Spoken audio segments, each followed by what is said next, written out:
how to turn off sensitive content on Twitter. Now that's what I'm going to show you guys in this pretty quick and easy video. Now let's get started right away. Now on iPhone you can't actually do this in the app.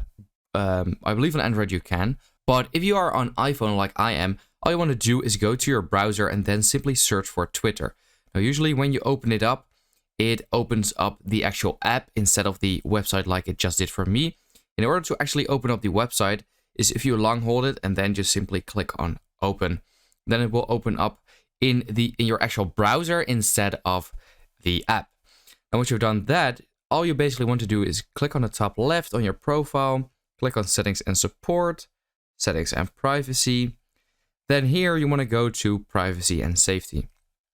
Now here you should see content you see right over there.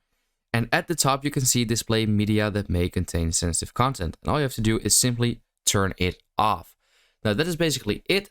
Like I said, you can do this in the actual app, because if I were to go there real quick, you can see it is simply not here, which is quite annoying. So that's why you have to do it in the browser. And yeah, it is here. So now I have it turned off, and that's exactly what you want. So I hope this quick video helped you out. Let me know in the comments if it did, and then I will see you next time. Have a good day.